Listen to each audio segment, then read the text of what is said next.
The July sun pressed down hard on the Abilene train station, flattening color and life beneath its weight.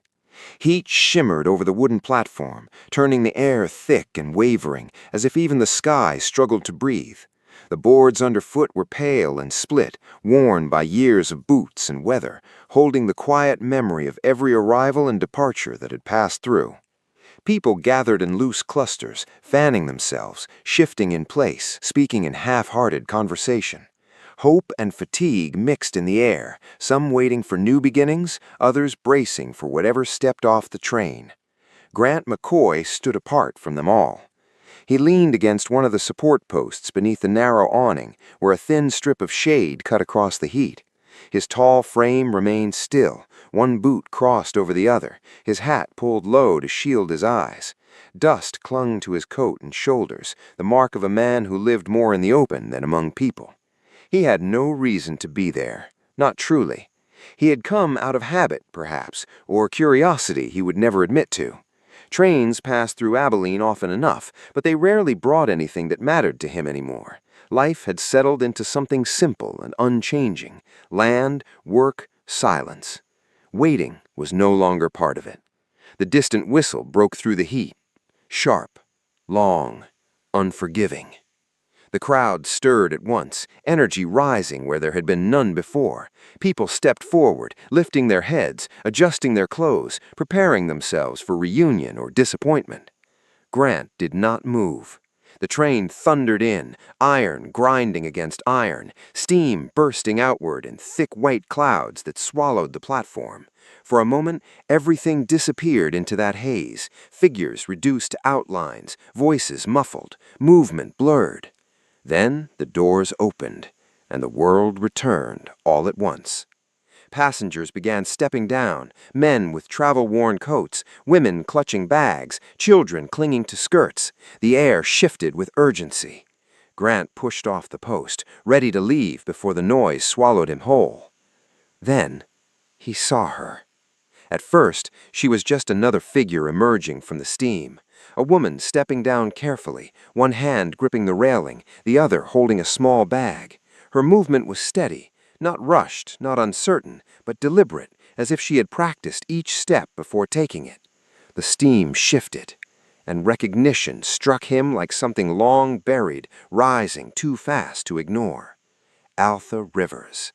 The name did not reach his lips yet, but it filled his chest with a sudden, sharp weight.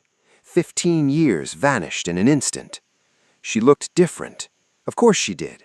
Time had shaped her in ways memory had not prepared him for. Her dress was simple, worn from travel but clean, its seams carefully kept. Her posture carried a quiet strength, one built not from ease, but from endurance. Her face, still familiar, yet marked by something deeper now. Not softness, not innocence, something steadier, harder. Her eyes lifted from the platform and found him. The world did not stop, but something between them did. Grant felt his breath catch, not visibly, not enough for anyone else to notice, but enough for him to feel it. He had not expected this, had not allowed himself to imagine it. He had believed the past was finished, buried somewhere between long winters and longer days. But here she was, real, present, unavoidable. He heard his own voice before deciding to speak. Altha. Her name came out rough, as if unused. She stopped. For a brief moment, it seemed she might turn away. The crowd moved around her, brushing past, unaware of the stillness that had formed in that small space between them. Then she turned, fully. Her gaze settled on him, not startled, not warm, recognizing, accepting. She stepped toward him, not close enough to touch, but close enough that distance became something deliberate. Grant straightened slightly, the habit of composure returning, even as something unsettled pressed against it. He searched for words, questions, explanations, but found none that belonged to him anymore. Altha spoke first. I've come here to be married. Her voice was calm, measured, each word placed carefully, leaving no room for misunderstanding. Grant held her gaze, but something shifted behind his eyes. Not shock, for he had lived too long for that, but a quiet impact that settled deeper than he expected. To be married, he repeated, not as a question, but as if testing the weight of it. She gave a small nod. Yes. Silence followed. Around them the station roared with life, laughter, footsteps, greetings, but it all felt distant, as though they stood outside of it. Grant studied her again, more carefully this time. He saw the wear at the corners of her eyes, the strength in the way she held herself, the absence of anything that resembled the girl he had once known, and yet, somehow, she was still there beneath it all. "I didn't think I'd ever see you again," he said quietly. "Neither did I," she answered. There was no sadness in her voice, only truth. A man's voice called from behind her. Alpha glanced over her shoulder briefly, then back at Grant. "My husband," she said. The words settled between them, final and unyielding. Grant gave a single nod. No reaction beyond that. No claim, no question, only acceptance of something he had no right to change. Alpha hesitated, just for a second, long enough to show that leaving this moment was not entirely easy. Then she stepped back. "Goodbye, Grant." He did not stop her, did not follow. He simply watched as she turned and walked away, her figure disappearing into the moving crowd, swallowed by the same world that had delivered her back to him moments before. The noise of the station returned fully. The heat pressed down again. Everything resumed as it had been. But Grant remained still, because something had shifted. Not loudly, not visibly, but deeply enough that he knew, even then, the past he thought was finished had just stepped off a train, and it had not come alone. The road out of Abilene stretched long and pale beneath the sinking sun, a thin ribbon of dust cutting through dry fields that held no promise of shade. The wagon wheels turned steadily, their slow creak the only sound breaking the stillness. Alpha sat upright on the narrow bench, her hands folded over the small bag in her lap. The fabric beneath her fingers felt worn but familiar, the last piece of the life she had carried with her. Everything else had been left behind at the station. Across from her sat the man she had agreed to marry, her husband. He held the reins loosely, his eyes fixed forward, posture rigid in a way that suggested not discipline, but distance. He had spoken only a few words since they left town, brief instructions to the horse, nothing directed at her. There was no curiosity in him, no effort to bridge the space between them, only the quiet understanding that she was there because she was meant to be, not because he wished her to be. The smell of liquor clung faintly to his coat, not strong enough to offend, but steady enough to be noticed. It lingered like something long settled into him, as natural as the dust on his boots. Alpha did not speak. She had not expected conversation. The arrangement had been clear in the letters, short, practical lines about land, work, and the need for a woman to tend a house. There had been no promises beyond stability, no suggestion of warmth. She had accepted that, or told herself she had. The sun dipped lower, casting long shadows across the road as the house finally came into view. It stood alone at the edge of a wide open stretch of land, no neighboring homes, no signs of recent care, just a structure weathered by years, its wooden boards faded, its roof slightly bowed where time had pressed too heavily for too long. The wagon slowed, stopped. The horse shifted its weight, snorting softly in the quiet. Her husband climbed down first. He did not offer a hand, did not look back. He walked to the door, pushed it open, and stepped inside as if returning to something unchanged. Alpha remained seated for a moment longer, not hesitating, not reconsidering, simply taking in what stood before her. Then she gathered her bag, stepped down from the wagon, and followed. The air inside the house was still. Dim light filtered through a small window, settling over a narrow room that seemed untouched by anything resembling care. The scent of old wood hung heavy, mixed with the faint trace of cold ash from a long unused fire, and the sharper edge of liquor. The furnishings were sparse: a table placed near the center, a single chair, a stove pushed against the wall. Everything stood where it likely had always stood, nothing rearranged, nothing prepared. There was no sign that another person had ever been expected to enter. Her husband moved through the space without pause, setting his hat down on the table before crossing to the back of the house. A door opened, closed, and that was all. No welcome, no instruction, no acknowledgement. Alpha remained where she was, her bag still in her hand. The silence pressed in, not violently, but steadily, like something that had long settled into the walls. She set her bag down on the table. The sound echoed softly, then faded. The first night passed without conversation. She found the kitchen space by instinct, gathered what little was available, and prepared a simple meal. The motions came easily, habit filling the emptiness where guidance might have been.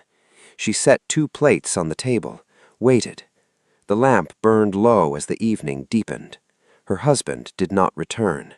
At last, she cleared the second plate untouched, the small act carrying more weight than it should have. Days followed, then more, each one settling into a rhythm that required no words to maintain. He left early in the morning, returned late, sometimes not at all. Alpha rose before sunrise, lit the fire, swept the floor, prepared meals that often went uneaten. She moved through the house with quiet efficiency, tending to tasks that did not need her, but now belonged to her, nonetheless. There were no questions, no complaints, no attempts at conversation, only the steady presence of absence. She began to notice things in small ways: the way his boots were left near the door, always in the same place, the way his coat carried the scent of outside and something stronger beneath it, the way he avoided looking directly at her, as though doing so would require something he was unwilling to give. She was not mistreated, not struck, not shouted at, but she was not seen, and that absence settled deeper with each passing day. One afternoon, the air grew heavy with heat, pressing down against the house until the walls seemed to hold it in. Alpha stepped outside, drawn by the need for space, for breath that did not feel borrowed. The yard stretched wide and empty before her, the dry ground marked only by faint tracks from the wagon and the occasional passing of wind. Beyond the fence the road ran quiet. Then movement appeared in the distance, a rider, slow, unhurried, familiar. Grant McCoy. He approached along the fence line, his posture relaxed, his horse moving at an easy pace. As he drew closer, his gaze lifted, not searching, but aware. It found her, standing there in the yard. For a moment, neither moved. The distance between them remained untouched, yet something passed through it all the same. Recognition, understanding. Grant gave a small nod, barely noticeable, then continued on without stopping. Alpha remained where she stood, her fingers tightening slightly at her sides. She watched him until he disappeared beyond the low rise of land, until the dust settled and the road returned to its empty state. Only then did she turn back toward the house. That night she sat alone at the table once more, the oil lamp casting a soft, wavering light across the worn surface. The silence remained, unchanged, yet something within it had shifted. It was no longer simply emptiness. It carried awareness now, the quiet knowledge that somewhere beyond that fence, someone had seen her standing there, and that, in a life where she had become something unacknowledged, was enough to be felt. The days began to fold into one another with a quiet sameness that required no effort to sustain. Morning light slipped through the small window at the same angle each day, falling across the floorboards in a pale stretch that slowly shifted toward the table as the hours passed. Alpha learned to measure time by that light, by the way it crept and faded, marking a life that asked nothing of her beyond presence. She woke early, often before the sun had fully risen, when the air inside the house still carried a trace of coolness. The fire needed tending, the floor needed sweeping, water had to be drawn. Each task filled a space that might otherwise have been occupied by thought. Her husband remained unchanged. He came and went without pattern, spoke only when necessary, and even then his words were brief and impersonal. Some days he did not return until long after dark. Other nights, he did not return at all. Alpha stopped expecting anything different. The house did not shift with her presence, and she had begun to understand that it never would. Yet something beyond the house had begun to change. It started with small things, so small they could have been overlooked. A figure on the road more often than before. A horse slowing near the fence, then moving on. A presence that did not belong to the emptiness she had grown used to. Grant McCoy. At first, his appearances seemed incidental, a rider passing through, a man with business elsewhere. But time revealed a pattern in the spacing of those moments, in the way they returned just often enough to no longer feel accidental. He never called out, never approached the house without cause, but he did not avoid looking at her either. Each time he passed, his gaze would lift, find her, and hold for a brief second longer than necessary. Then he would continue on. Alpha told herself it meant nothing. It had to mean nothing. She was not a woman free to interpret such things. And yet, she found herself stepping outside more often in the afternoons, drawn not by the air, but by something she refused to name. One afternoon, the wind moved steadily across the land, lifting dust and carrying the dry scent of earth through the yard. Alpha stood by the western fence, struggling with a length of wire that had loosened and begun to sag. Her hands worked at it carefully, pulling, twisting, trying to secure it in place.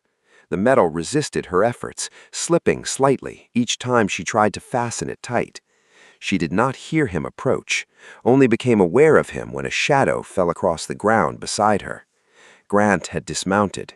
He said nothing, simply stepped forward and took hold of the other end of the wire, pulling it taut with steady strength. Alpha paused, her hands stilling for a moment before resuming their work. Together, without a single word exchanged, they secured the line. The task ended quickly, too quickly. Grant released the wire and stepped back. Alpha straightened, brushing her hands against her skirt, aware suddenly of how close he had been. She turned slightly toward him.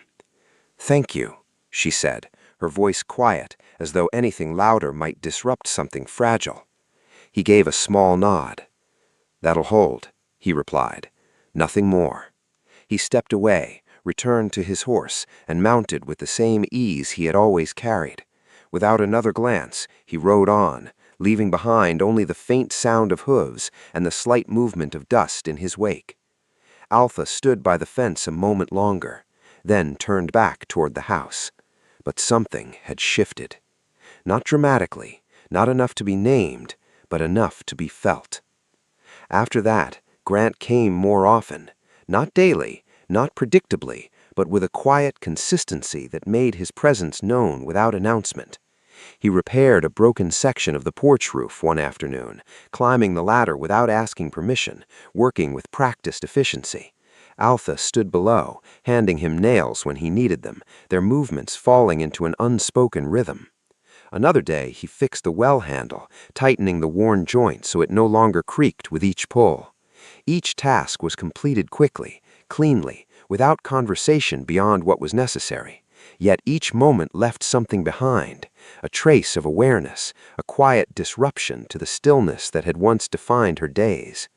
One late afternoon, as the sun lowered and shadows stretched long across the yard, Alpha climbed the small step leading to the porch, carrying a board Grant had asked for. Her foot slipped slightly on the dry edge. It was a small misstep, but enough. Grant moved before thought could catch him.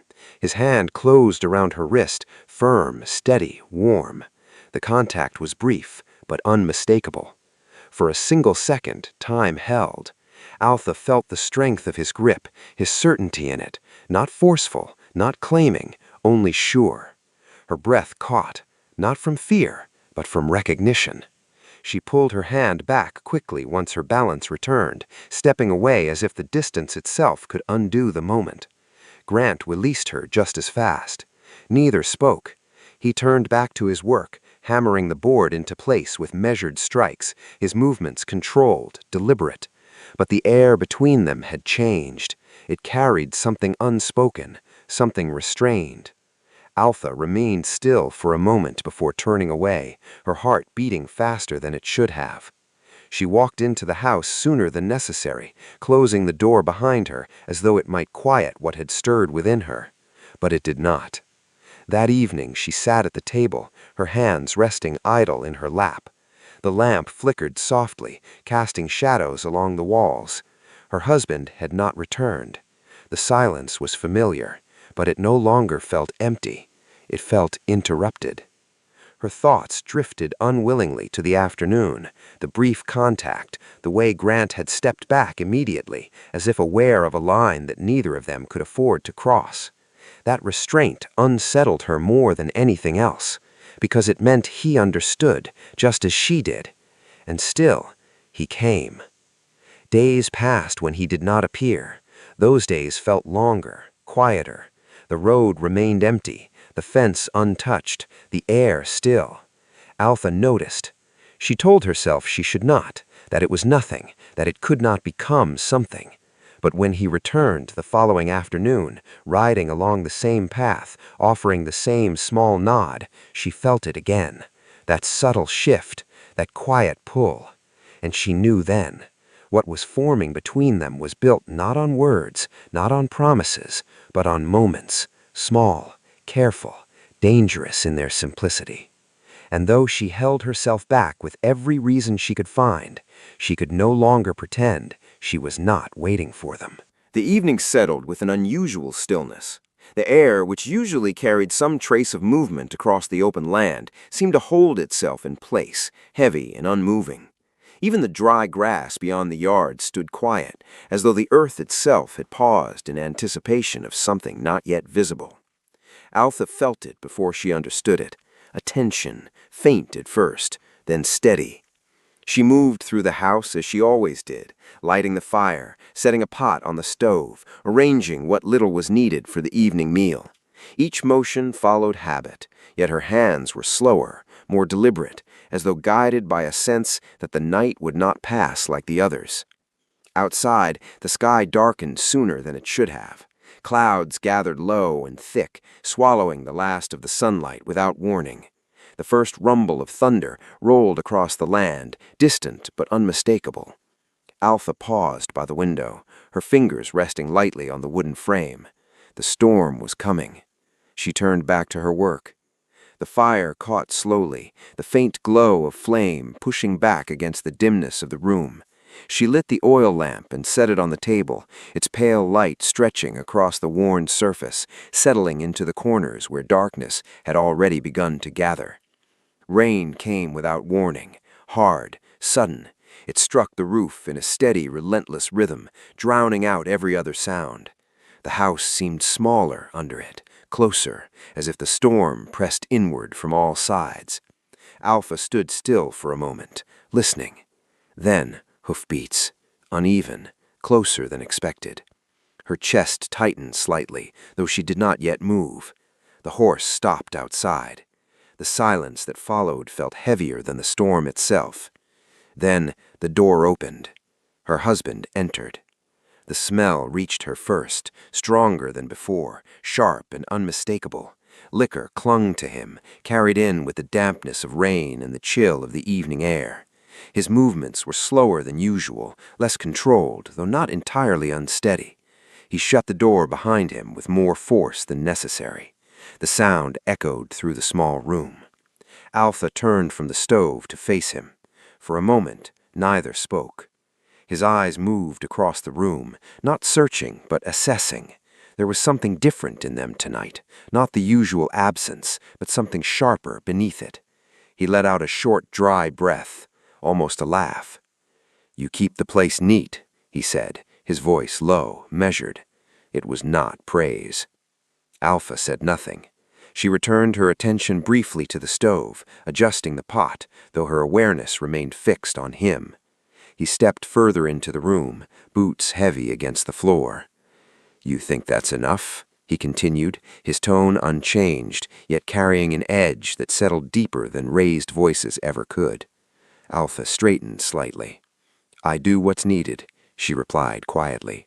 Her voice held steady, neither defiant nor yielding. He stopped a few steps away from her. That all you are, then? What's needed? The words were simple, but they carried weight. Years of it. Alpha did not answer immediately. She turned slowly to face him fully, her hands coming to rest lightly at her sides. I'm what I agreed to be. The truth of it settled between them. For a moment, he said nothing. Then his mouth curved slightly, not into a smile, but something close to it. Ain't much, he muttered. The rain pounded harder against the roof. The sound filled the silence that followed. Alpha turned back toward the table, reaching for the plates, her movements controlled, deliberate. She placed one down, then another, though she knew from habit that one would likely remain untouched. Behind her, she heard him move, faster than before, closer. Something shifted in the air, sharp, immediate. Alpha stilled. Then, a sudden motion behind her. She flinched before she could stop herself. Her hand pressed against the edge of the table to steady herself, the wood solid beneath her palm, as her breath caught briefly in her chest. The movement passed as quickly as it came, but it was enough. Enough to mark a change. The line that once had existed, quiet, unspoken, had been crossed, if only for a moment. The room fell silent again, thick, heavy. Her husband exhaled sharply, as though whatever had driven the movement had already spent itself. He stepped back, pulled out the chair, and sat down without another word. No apology followed, no acknowledgement, only the continuation of something he considered already settled. Alpha remained where she stood, her back still turned, her hand resting against the table. Her breathing steadied slowly, though her chest still felt tight, not from fear alone, but from something else rising beneath it. Awareness, clear, undeniable. This was no longer a silence she could endure, not this kind. Outside, the storm raged on. The rain blurred the world beyond the window, turning it into nothing more than shifting shadows and pale light. Beyond that, a figure stood in the darkness. Grant McCoy. He had stopped near the fence when the storm broke, intending only to wait it out. The light in the window had caught his attention, burning later than usual, steady against the storm. He had not meant to listen, had not meant to stay, but the sound carried, muted, incomplete, yet enough. Enough for him to understand that something inside that house had changed. He stood still, one hand resting on the reins, his jaw tightening slightly, though no outward motion followed. He did not move closer, did not call out. He knew he had no right, and that knowledge held him in place more firmly than anything else could have. Inside, Alpha turned toward the window.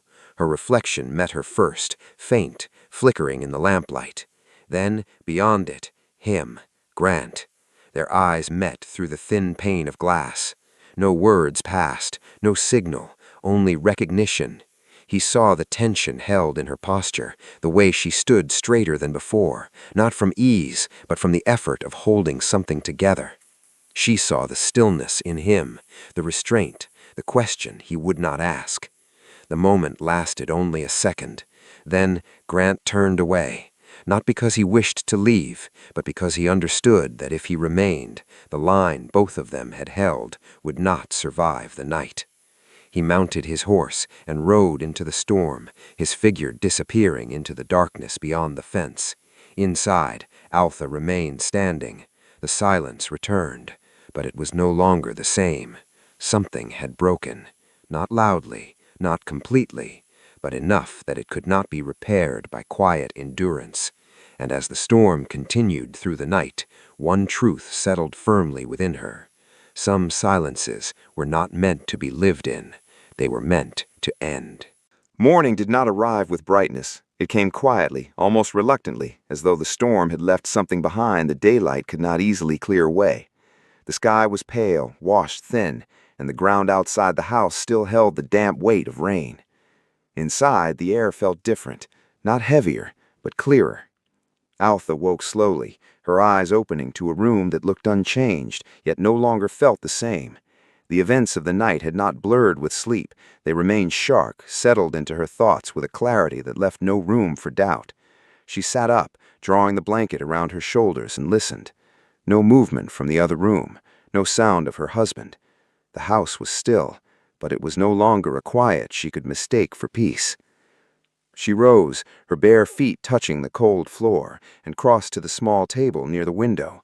The oil lamp had burned out during the night, leaving only a faint trace of smoke in the air. Her gaze drifted briefly to the door.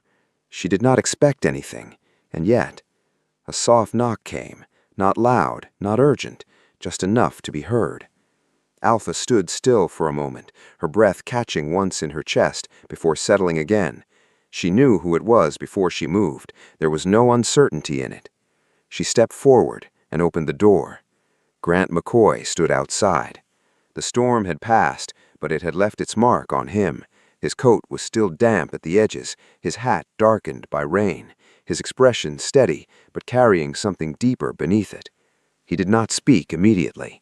Neither did she. They stood facing each other, the space between them holding everything that had not been said the night before. "You shouldn't be here," Alpha said, at last, her voice quiet but not unkind. Grant gave a small nod. "I know." He paused, his gaze steady on hers. "But I came anyway." The honesty in his words settled between them, simple and unguarded. Alpha looked at him for a long moment. There was no anger in her, no surprise, only the weight of recognition that this moment had been building long before either of them had allowed it to surface. She stepped aside. Grant entered without hesitation, closing the door behind him. The house seemed to shift slightly with his presence, not changing, but no longer holding the same emptiness. He removed his hat, setting it down on the table, his movements controlled, deliberate. He did not move closer to her at once, keeping a careful distance as though waiting for her to decide how near he was allowed to stand. Alpha remained where she was, her hand resting lightly against the back of the chair. For a moment, silence returned, but it was not the same silence as before. This one waited. "I told you I'd stay away," Grant said finally, his voice low. Alpha did not look away. "I remember. I meant it when I said it, but I couldn't keep it." The words carried no excuse, only truth. Alpha drew in a slow breath, her chest tightening briefly before easing again.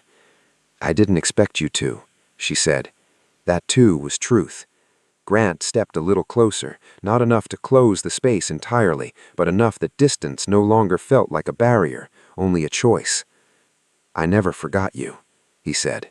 The words were simple, but they held years within them.